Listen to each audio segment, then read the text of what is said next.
सभापति महोदय, मैंने राज्यपाल के भाषण पे ये जो बुक है ये मैंने देखी थी और पढ़ी थी, और इसके अंदर जो हमारे धरती पुत्र हैं, हमारे किसान भाई हैं, उनके लिए बहुत सारी बातें लिखी गई हैं।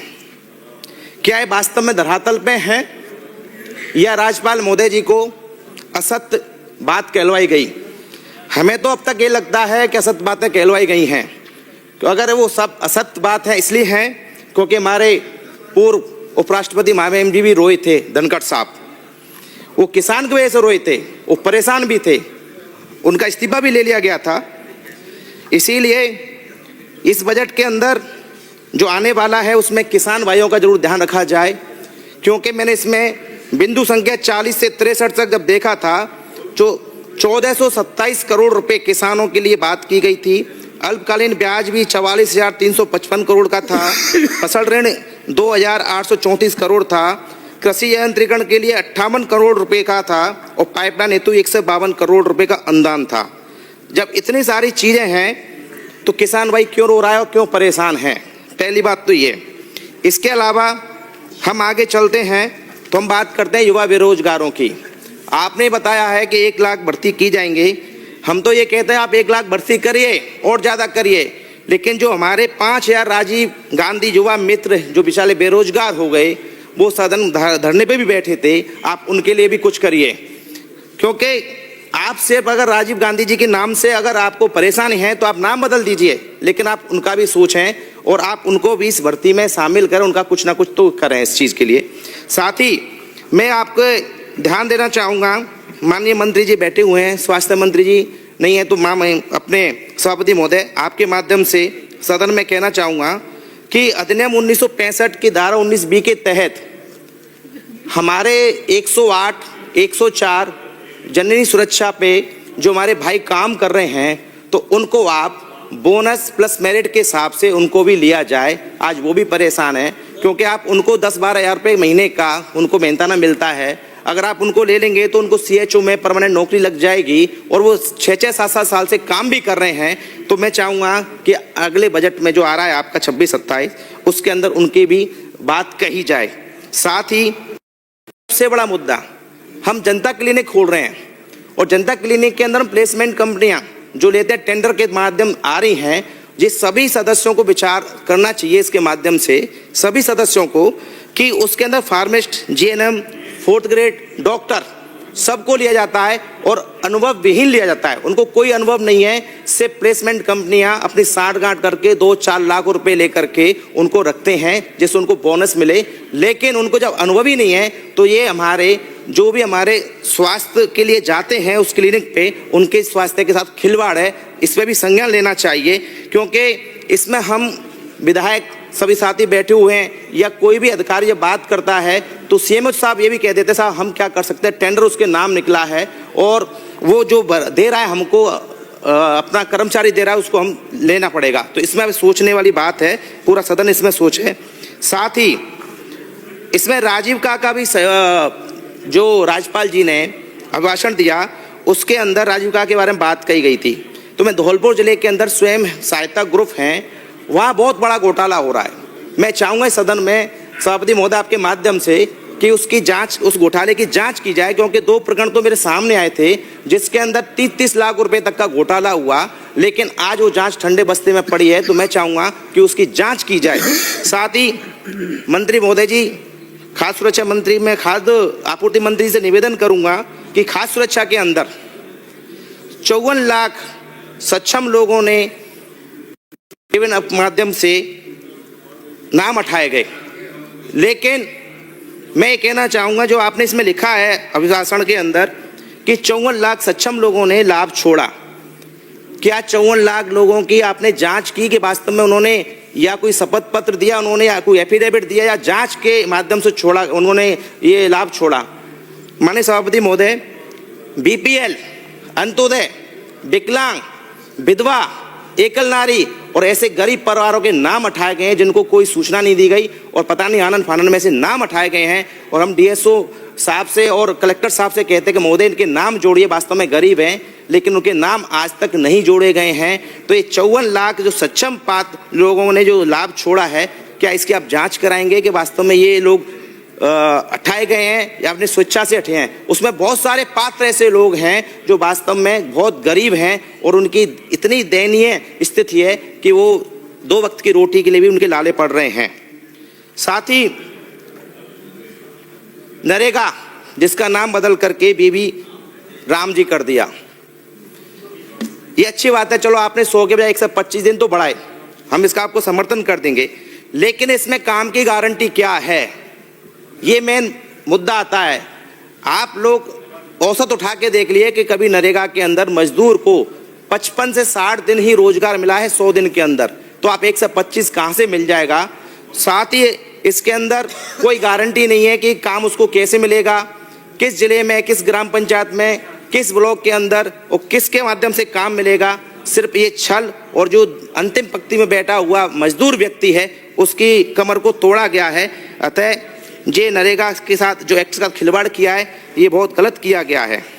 साथ ही मैं निवेदन करूंगा कि हमारे मुख्यमंत्री महोदय जी 19 नवंबर को धौलपुर आए थे, वह प्रोग्राम रखा गया था और उसके अंदर उन्होंने मंच से जब बात करी तो उनके अंदर पूछा गया था, मंच से कहा गया था कि धौलपुर को हमने कितना रुपए दिया है, और उन्होंने 3 बार पलट करके मंच पे से पीछे की तरफ देखा तो बोलवाया गया कि 2000 करोड़ रुपए धौलपुर में विकास कार्य के दिए गए हैं।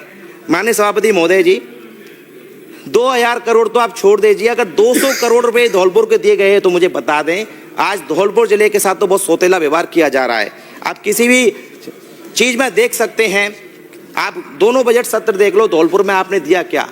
हमारे एमएलए फंड और आपने जो 5 और 10 करोड़ की सड़कें दी, इसके अलावा धौलपुर जिले के लिए कुछ दिया ही नहीं। तो 2000 करोड़ की जो झूठी मिथ्या बात कही गई मन से, बिल्कुल झूठ और सत्य बात की गई थी। साथ ही वहां से पेंशन के लिए, पालनहार के लिए घोषणा की गई वहां से कि भाई पेमेंट डल जाएगा, लेकिन आज 5-5, 6-6 महीने हो गए जिसमें पेंशन अभी तक गरीब असहाय लोगों के लिए नहीं जा रही है।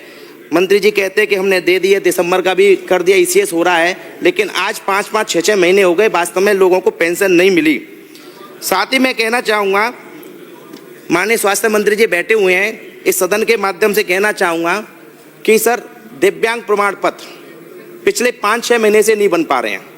इस पर आप सोचें और विचार करें, क्योंकि पहले ऑर्थोपेडिक्स डॉक्टर जो भी होता था उसका कंसल्टेंट डॉक्टर वो बना देता अकेला, लेकिन अब ऐसे नियम बना दिया कि 3 लोगों का मेडिकल बैठता है और वो दिव्यांग प्रमाण पत्र बनता है। आज लोग चक्कर काटते हैं, 6-6 महीने से ज़्यादा हो गए दिव्यांग जो प्रमाण पत्र बन रहे हैं।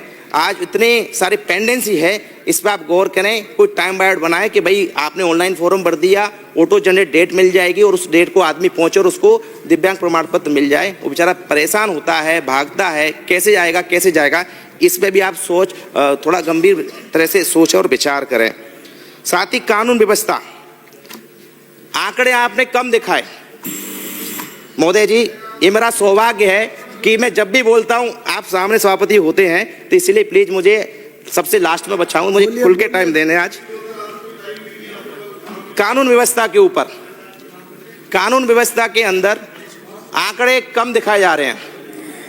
कोई फरियाद लेके थाने जाता है तो 15 दिन तक उसके एप्लीकेशन को रखा जाता है और उसको टरकाया जाता है, टहलाया जाता है। हम जांच कर रहे हैं, हम देख रहे हैं, हम सोच रहे हैं, लेकिन उसकी कोई भी एफआईआर दर्ज नहीं करी जाती है। इस तरह से आप आंकड़ों को कम करके बता रहे हैं कि विकसित राजस्थान 2047 तरफ बढ़ रहा है, लेकिन हकीकत में गृह मंत्री जी यहाँ बैठे हुए हैं, ये हकीकत है कि थाने में फरियादी की तुरंत एफआईआर नहीं होती, सुनवाई नहीं होती, 3-3, 4-4, 10-10, 15-15 दिन तक उसको भगाया जाता है, जब तक कि वो किसी विधायक या किसी जिम्मेदार व्यक्ति के द्वारा ना पहुंचे या एसपी साहब के यहाँ ना जाए, तब उसकी एफआईआर दर्ज होती है।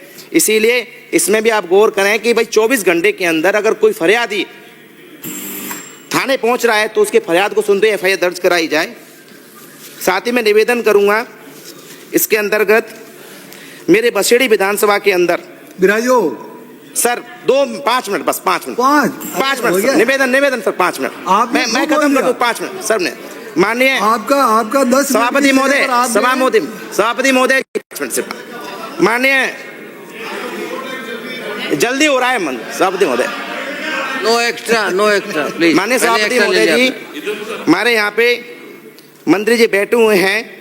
मैं बसेड़ी में बसों के संचालन की बात करूंगा। माननीय मंत्री महोदय जी, मैं बसों के बारे में बताना चाहता हूं कि हमारे परिवहन की कैसी व्यवस्था है। सबसे पिछड़ा हुआ मेरी विधानसभा है और आज धौलपुर जो डिपो है हमारा आगार है धौलपुर, वहाँ से अगर आप बसों को अगर आप अतरसुमा, सैंपऊ, जारगा होते हुए और सीधे कैला देवी निकालें और दूसरा आप बाड़ी होते, बयाना होते, बसेड़ी होते हुए खाटू श्याम तक भेजें, तो ये दोनों धार्मिक स्थल से जुड़ी हुई आस्था हैं और बहुत सारा वहाँ रेवेन्यू में मिलेगा। और आम जनों को बस की असुविधा होने के कारण वो अब निजी वाहन से आए दिन जाते रहते हैं, जिससे उनको बहुत भार पड़ता है और दुर्घटना का बड़ा परेशानी रहती है। साथ ही मैं निवेदन करूँगा कि मेरे बसेड़ी के अंदर जल संसाधन मंत्री महोदय जी, बसेड़ी के अंदर भगोरा हेड 303 फाइल से लेकर के सैंपू ब्रांच के ट्रेल तक बिल्कुल नहरें बिल्कुल जीर्ण शीर्ण हो चुकी हैं। हमने करीब 8 करोड़ रुपए का प्रोजेक्ट आपके यहाँ डीपीआर बनवा के भिजवाया गया था। कृपया उसको इस बजट में लाने की कोशिश करें। अगर वो आ जाएगा तो 8 करोड़ रुपए से कम वो नहरें सुधर जाएंगी, सुदृढ़ीकरण हो जाएगा, लीकेज नहीं होगा, सीपेज नहीं होगा। और किसान जो बेचारे सीपेज के वजह से उनके खेतों के अंदर दलदल हो जाता है और उनको खेती करने में दिक्कत होती है, पूरे साल भर तक उनका पानी नहीं सूखता। इसीलिए मैं निवेदन करूंगा कि नहर व्यवस्था को देखते हुए बसेड़ी के अंदर 303 भगोरा फाइल से उससे बनोरा से लेकर के सैंपू ब्रांच की ट्रेल तक की व्यवस्था की जाए। साथ ही बिजली व्यवस्था के ऊपर मैं कहना चाहूँगा, 3 फेज बिजली कनेक्शन 6 घंटे की आपने कहा था, 6 घंटे गांव को किसानों को बिजली मिलेगी। माननीय सभापति महोदय, आलम यह है कि 2 घंटे बड़ी मुश्किल से उनको बिजली मिलती है और उनकी फसलें बिल्कुल सूख रही हैं। इसलिए निवेदन करूंगा कि उनको बिजली 6 घंटे दिन में दी जाए उनके लिए। साथ ही निवेदन करूंगा, रोड के ऊपर हमारे पूर्ववर्ती सरकार के प्रोजेक्ट आज भी धरातल पे नहीं हुए, पैसा नहीं है, ठेकेदार काम नहीं कर रहे हैं। 24-25 की सड़कें नहीं बनी और 25-26 के तो अभी टेंडर लग रहे हैं, बाकी 26-27 आपके सामने बजट आ रहा है। इसीलिए मैं आपसे निवेदन करूंगा। साथ ही मैं निवेदन करूंगा कि हमारा धौलपुर के अंदर हमारा धौलपुर के अंदर पत्थर व्यवसाय जो धौलपुर स्टोन के नाम से जाना जाता है वो विश्वविख्यात है। उसके लिए आप कोई खनन नीति लेके आए, स्पेशल पैकेज, क्योंकि वो पत्थर व्यवसाय सरकार की उदासीनता के कारण बिल्कुल अपना दम तोड़ रहा है। लोग पलायन करने पर मजबूर हो गए हैं। आज उस पत्थर व्यवसाय से धौलपुर जिले के अंदर सबसे बड़ी रेवेन्यू मिलती है, चाहे वो बिजली के बिल के माध्यम से मिले या पत्थर जो लाल किला है या संसद है जो नई बन रही है नई, वहाँ पत्थर जाता है तो लोग पलायन करने को मजबूर हो गए हैं। और मैं धन्यवाद दूंगा माननीय डॉक्टर साहब क्यूलाल मीणा जी, माननीय मंत्री महोदय और माननीय मंत्री महोदय संजय शर्मा जी। कल मेरा जो विधानसभा से डेलीगेट्स आया था और उन्होंने बिल्कुल सकारात्मक बातें करते हुए समाधान निकाले, बहुत बहुत धन्यवाद दूंगा। माननीय मंत्री महोदय, माननीय वन मंत्री महोदय, इस पे थोड़ा सा और प्रयास करें जिससे कि वहाँ के लोगों का जीवन व्यापन बच सके। बहुत बहुत धन्यवाद। एक निवेदन सर, एक निवेदन साथ ही मैं निवेदन करूँगा, मेरे यहाँ नगर पालिका बसेड़ी के अंदर इतना भ्रष्टाचार व्याप्त है महोदय, 3 साल से एक ही जिले डीग से वहाँ के कर्मचारियों को लगा करके लूट खसूट की जा रही है, भ्रष्टाचार किया जा रहा है। मैं इस सदन के माध्यम से मंत्री महोदय को अवगत कराना चाहता हूं कि मैंने वहां विधानसभा में 4th सेशन के अंदर क्वेश्चंस लगाया था और बिल्कुल असत्य जवाब दिया गया था। जो काम धरातल पे नहीं है उनका भी नाम लिख दिया। जेम, ई-प्रोक, SPP पोर्टल पे उन्होंने अनलिमिटेड टेंडर कर रखे हैं और उन लोगों ने इतना भ्रष्टाचार व्याप्त कर रखा है कि उसकी तो हद ही हो गई। साथ ही आप चुनाव भी नहीं करा रहे हैं नगर पालिकाओं के, और जो कांग्रेस के हमारे बोर्ड बने हुए थे उनको भंग करके आप उनको निष्कासित कर रहे हैं किसी ना किसी तरह से, ये है। साथ ही मैं धन्यवाद देना चाहूँगा सभापति महोदय, आपने मुझे बोलने का मौका दिया, बहुत बहुत धन्यवाद।